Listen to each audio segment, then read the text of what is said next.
What is up, guys? Welcome back to my channel. My name is Jesus Conde, and today we're going to be continuing with this painting. I wanted to do some changes of it, one of them being that I wanted it to be more of a panoramic, kind of a cinematic kind of a frame. So I needed a root of thirds template to verify where things were placed and all of that. And as I mentioned on my first video where I started this image, I wanted to add something in the background, and I was thinking about a creature. And perhaps because of my comic and what I know it happens, not that this is a specific character from it, but you know, the universe and all of that, I thought it would be nice to have a crow, because some of the fairies on the second season has crows as creatures that they ride for long trips, and I thought it was a cool idea to have that. Keep in mind that I'm using reference pretty much all the time. I just have it in another screen. In the first video I did have it on in this one, but I thought it was very distracting to have all of that in the same screen. So none of this that I'm doing is like 100% coming out of my mind, and I do need some reference to get the proportions right. What I'm trying to do is to make everything look like it's from the same scene, which is hard enough to to achieve. So having reference really helps to get everything else, to get your mind kind of started and, you know, forget about some of the problems that you may encounter when you're painting something and you're kind of like don't know exactly what to do. So it was a bit hard to find a crow in that position or perspective that I needed it, so I did have to trick things a little bit, and also wanted to do some kind of change in proportions also, because you know, some things you don't want to just copy. You can take a little bit of liberties here and there, and even though I'm using reference, you get a lot of difference enough from the source that it ends up looking more like out of view instead of just a copy of something else. Just the face of the actress herself is really different from the from the real actress. To be honest, it doesn't look like really like her. There's a couple of things here and there that make her look different, and also the proportions of the body I changed a little bit. This one is a little bit more skinnier than the original that I found, but I did like the pose from that one. I'm trying not to use too much black, but more of a dark purple, dark green, and like a lot of dark colors, but not 100% black, because it's not really that good. And I'm also trying to think things slow. Just keep in mind that this image took several days to do. Is not something that I did on one sitting. So it's probably about, I will say, about 7 or 8 hours of painting, roughly. Could be a little bit more, a little bit less. I wouldn't completely know. These videos are speed up 600%, and the first part you already had it on another video. So when I painted the girl, the fairy. So what I'm constantly thinking of is a little bit of what the perspective of the scene is. Not that it has to look completely perfect, because the camera angle and the lens that I'm trying to convey here is a little bit flat. So it's not that necessary to make the perspective look like super neat. Actually, if the perspective was if you could see the perspective on the background a lot, it will kind of look disconnected from the scene because of the kind of like the camera lens that I'm trying to convey here is a bit flat. It's kind of like a like a cinema lens kind of a thing. Here I'm sketching something for the background, some fungus images that I found online, and I'm trying to just copy a little bit of their shapes just to get a feel of where they will be placed in the background. You can always move things just a tiny bit, or replace. Just because you're using reference doesn't mean that you have to just stick to everything, or color. You can change pretty much whatever you want. You can, as I learned from on Carla Ortiz workshop, you can have reference for shape, then you can have reference for lighting, you can have like different kinds of like reference, and you just have to keep in mind which one you're using for what. So in this case I wasn't using a specific reference for the lighting, although it would have been great to have done that. I didn't, but I think it came out okay. I don't think I'm on that level yet. I think I'll try something on the next images, perhaps to do something with the palette of colors to look more like something that is a specific color reference from a scene, not color, lighting reference. In this case I thought it was good enough to just show almost the true colors of things. Lighting can change the colors of everything, so when I say lighting reference, what I mean is that maybe you have some kind of a lighting situation that makes things look a little bit more greenish, so the highlights will be, I don't know, bluer or whatever, and everything will have that tone. And it's not as simple as just changing the tone of something, although you could completely do that. Like you could start one way, just because you have a reference image of the lighting, then you can put a freaking color correction on top of everything and change the color of everything and match the lighting of the scene that you want to copy the lighting from at the end. Like you can completely do that. Although I will recommend to try to figure it out from the beginning using the brush strokes.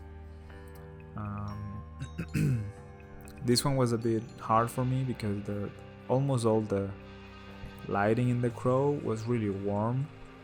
And it's not that it cannot be warm in this place, like it can be, but I was trying to make it look like really dark, and I wanted almost the girl to pop up from the shape of the crow. So having it be really warm, I thought it was going to compete with the girl. Once I started to put the highlights on the bird, on the crow, it started to look more interesting, because it was looking kind of like just a black stain in the back.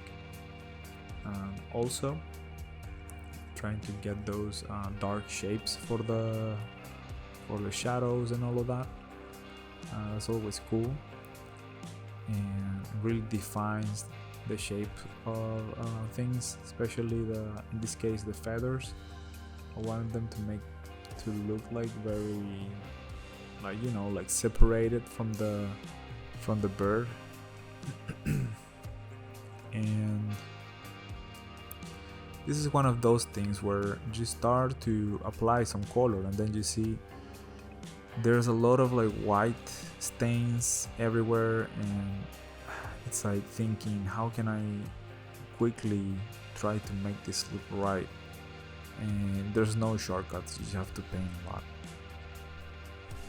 I mean, you could do like a paint bucket on top of everything to get rid of the whites or the very bright spots, but I don't think it's the idea to do that.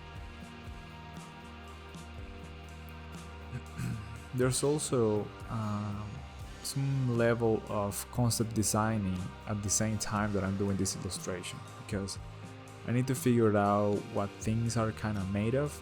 I did made a concept once for the main character, where she was wearing like a leaf made shorts kind of a thing, or like a skirt. And in this case, this reference that I had was wearing shorts, and I thought it would be cool to make something like that, but you don't really get to see too much detail. So if I just hint the shorts enough, I think it's okay. Like, you don't have to go crazy with detail. I mean, depending on what you want to do, but I don't think it's necessary, to be honest. When you're painting, especially when you're painting, like when you're doing 3D, perhaps it's a little bit more demanding, that you have to be more specific with everything. But when you're painting, you definitely have some freedom to decide how much detail things can have. And in this case, I thought it was a good amount to just imply some of the shapes with the lighting, and not go like full detail mode, like with everything super specific and neat.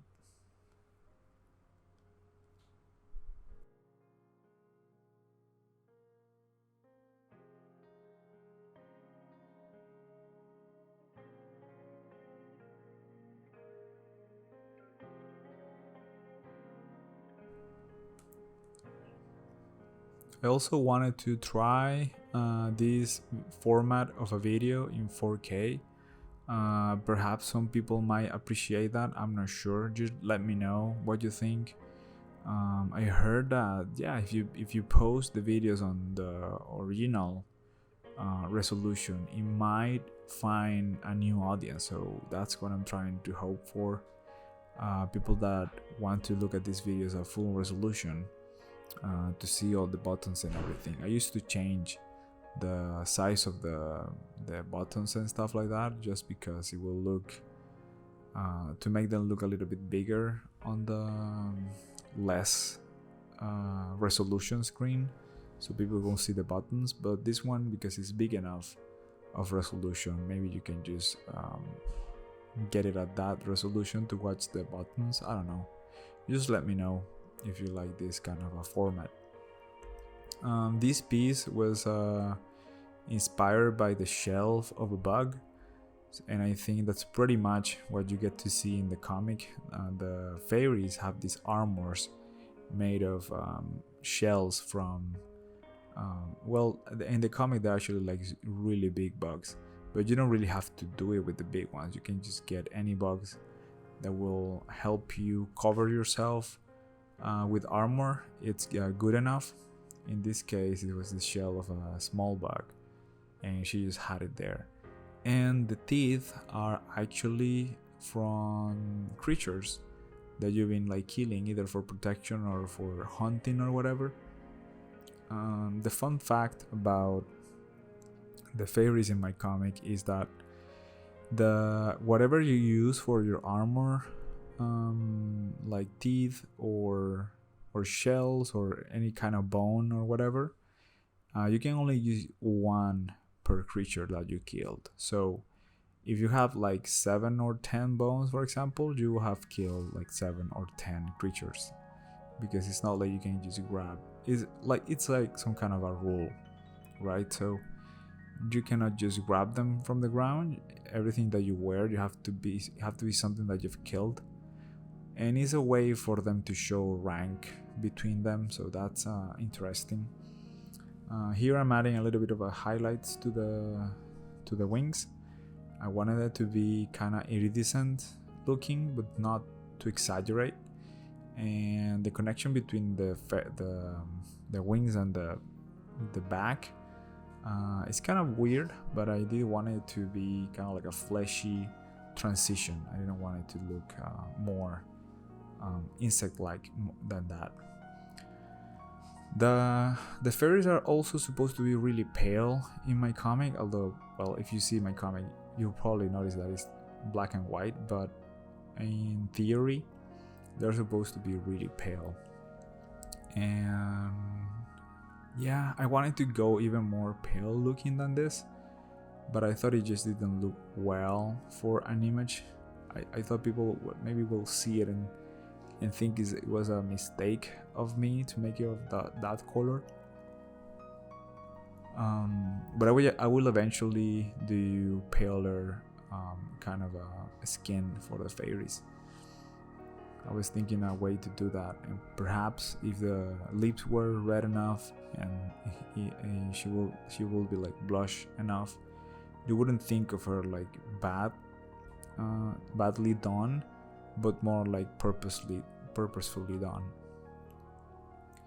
Here I really like how the highlights on the crow's head really made it pop up and stand out from the background. It kind of gives me that 3D-ish sensation, and now we're starting to add a little bit of that not armor, more like a saddle kind of a thing going around his neck. And obviously that could be also inspired by my daily job, which is a video game called Ark Survival Evolved. I completely understand that it had an influence of my decisions in my comic of having rideable crows and all of that. Is completely inspired by this concept of taming creatures and just use them to help yourself achieving things that you wouldn't be able to do by yourself. But you see that mostly on the second season, not the first. And the one that is in Amazon right now is just the first season compact into just one printed book. But in Webtoons it will be around 9 episodes total, and that's what's gonna be that's what it is on the printed version. It's like a 9 episodes and few new pages that I needed to add there. All of that is in the printed version of the book, and it started being like 9 episodes. Kind of like, just think of it as is I added 1 or 2 more episodes with the extra pages that I did. That is kind of the length of the comic book right now, and it's almost 100 pages, 96 pages comic, and then it's like 5 or 6 I think of extra stuff, nothing fancy. And yeah, I wanted this necklace thing to look more tribal. Now I'm kind of adding something to have for reference to when I draw the background, and it's gonna be interesting because at this point I'm like already getting the tiredness of working on just one image. It happens, guys. You get kind of like tired to just working on one image. The thing that keeps me sane is that I'm not doing it in just one sitting. I'm doing it by parts. So having that luxury of just stopping and then continuing the other day and not really having a deadline for this, because this is not anything work related, I feel like really lucky that I can explore those things and don't feel like pressured or anything.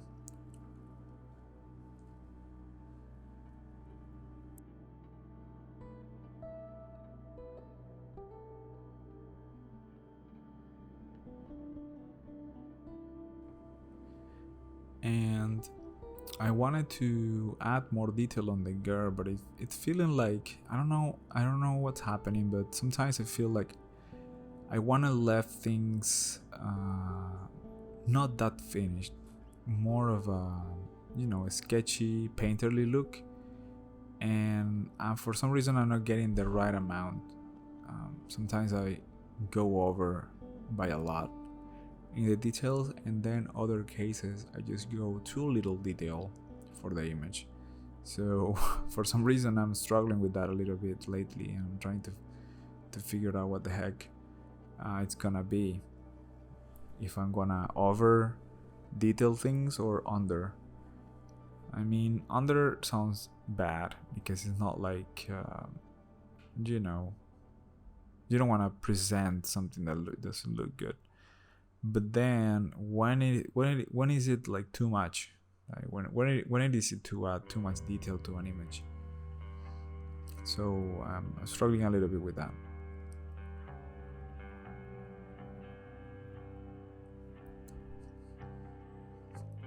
A little bit of I was trying to have another character there in the back. I don't think it worked. Or another creature in this side, like another bird. It didn't work either. So there's a lot of testing, a lot of moving around, a lot of realizing, oh crap, this part is like super basic. I need to put more work into that part specifically.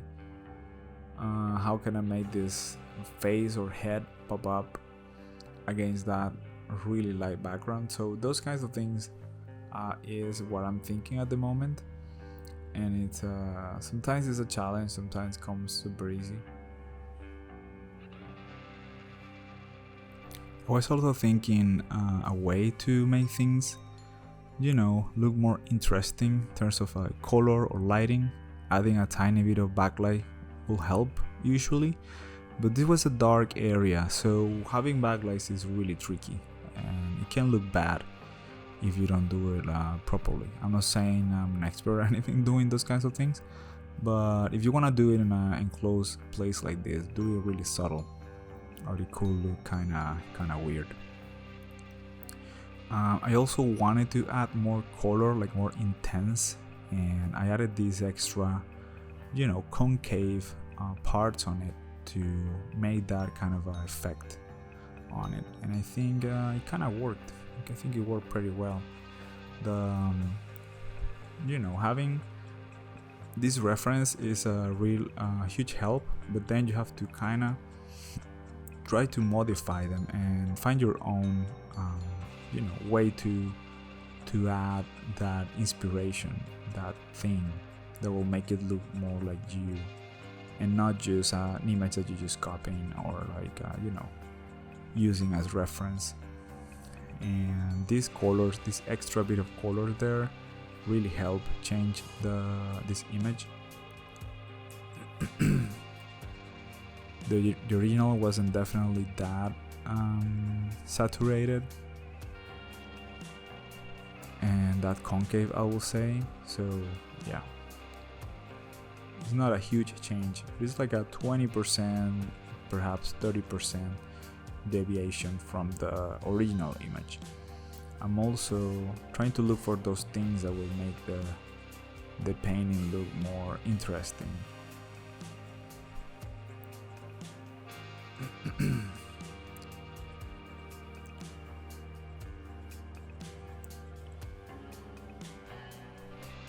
A little bit of a highlight on the edge to make it look more 3D-ish, or at least like it has some kind of a edge, or like a thick edge. That also helps a lot.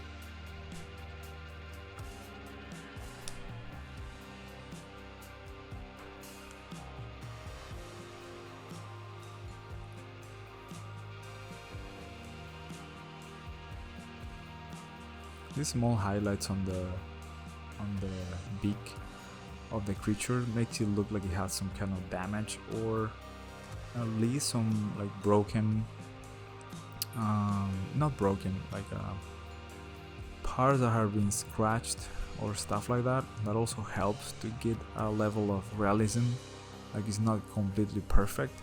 That really sells it, I think, even though it's not hyper realistic kind of painting. It makes it feel more real, and I'm all for that.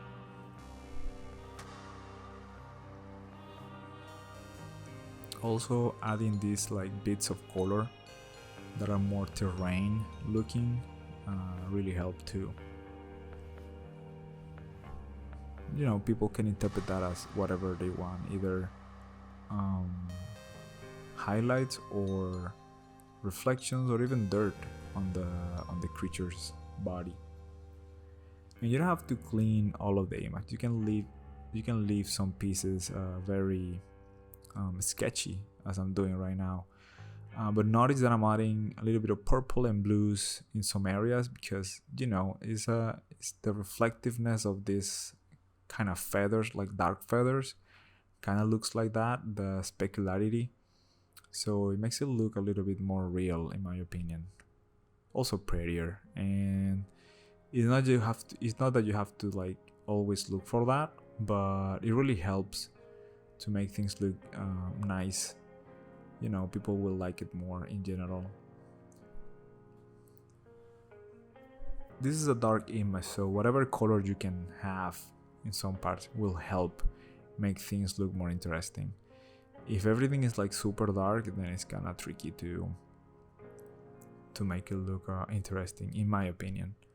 You always want some contrast and something bright, interesting to look at. And I'm constantly checking at the small version to see where those things are happening. And the girl is one for sure, and then you get the highlights on the creatures, on the bird, that makes it pop a little bit.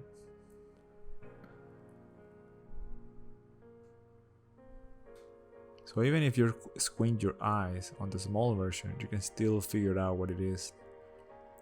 You know that there's a person there, a female, a girl, and then there's a bird for sure. You can see the silhouette of the beak, even if you squint your eyes. Now the wings are definitely not that defined on the squint eyes technique. You cannot really tell what they are, but that's good enough, I think.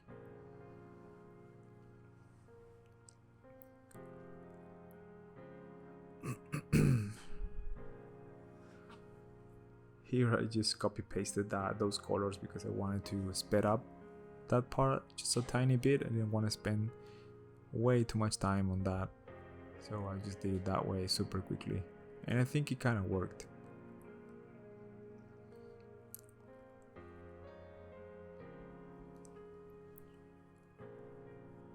I need to create some contrast here to make the face stand out a little more, and I think that worked.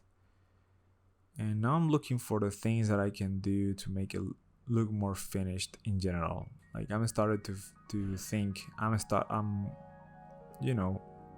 spending way too much time in this painting, which is ridiculous because you can pretty much take how much time you like. This is personal stuff. This is not work related, so you can definitely spend how much you want.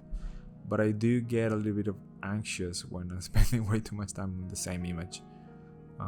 That doesn't happen with work though, for some reason.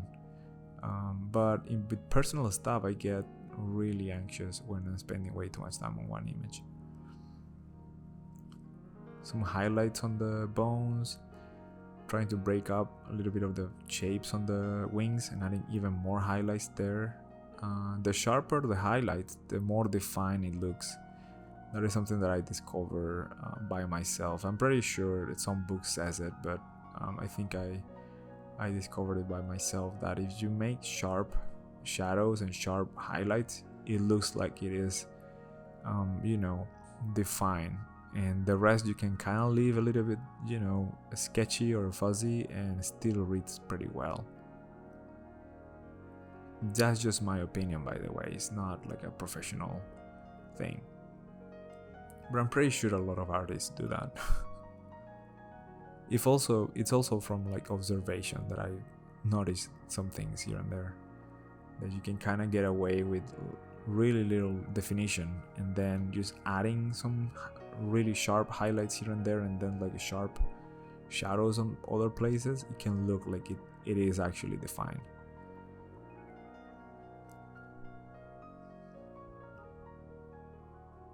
Again, guys, if you're interested on supporting this channel, there's links in the description of the video that will take you to all my links, and there you can get my comic book is in Amazon, Kindle, and also printed version. I will really recommend the printed version, not because it's more expensive, but it's actually I think it's more rewarding when you have it in physical. I feel like reading comics in Kindle it's just not the same. I mean, if you're curious just to see what it is, you can absolutely just get it on Kindle. But I would really recommend the physical version for sure.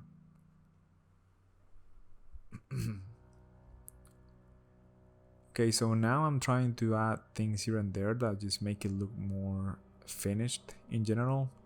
Again, you don't have to be perfect with it. You have to add some highlights here and there, keep some things pretty sketchy and looking kind of sharp in some parts, but not go crazy with the amount of detail. In my opinion, you can get away with a lot of that, simplifying things and making things look cool in silhouette or good in general, but you don't have to do like very specific details.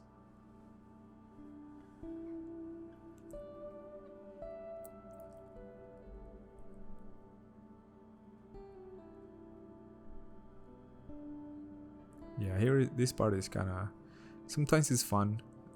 This time I didn't enjoy it too much. That last stretch on the image wasn't that fun to do, to be honest. But I did enjoy the overall process of making this image a lot. And yeah, just going back again to some of the areas that were kind of looking good already, just make them be a tiny bit better and a tiny bit better all the time. Can really make the image look complete at the end. I felt like something was missing from the girl. Yes, you need a lot of scratches on the skin to make it look like she's been through some things. So I'm gonna put a little bit of that.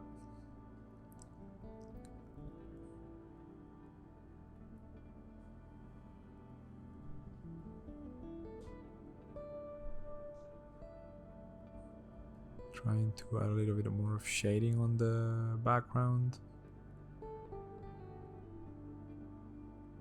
to make it look like it's more purposefully in that part, that kind of a thing.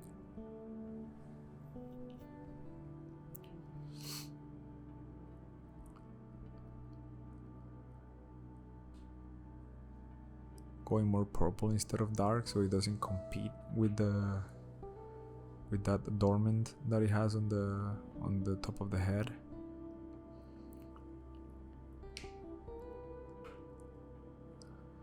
And as you might notice, I'm all for it, for going on the repetitive lines kind of a thing. I'm very into that. I like to paint that in that way a lot, and it helps me figure out the shapes.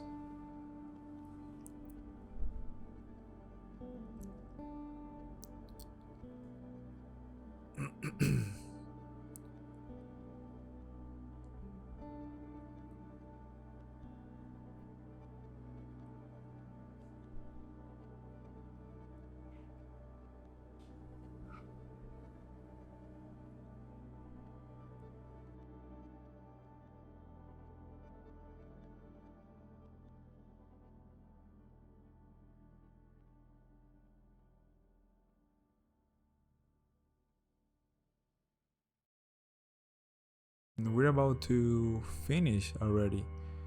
It's been really fun to make this image. Let me know if you like this kind of content. Just leave me a comment or a like, will really help. Any questions you might have, I will answer as soon as possible for sure, either here in YouTube or Instagram or whatever you want to write. And yeah, we are getting to that point where if I work more on this, I will feel like either I'm messing it up or I don't have anything else to add. So this is the final result. I really hope you enjoy it. As I said, if you want to support this channel, go to the links in the description to get my comic. That will really help and also support me. And also leave a comment or a like or share the video with people that you think might like to watch this. Thank you very much and see you on the next one.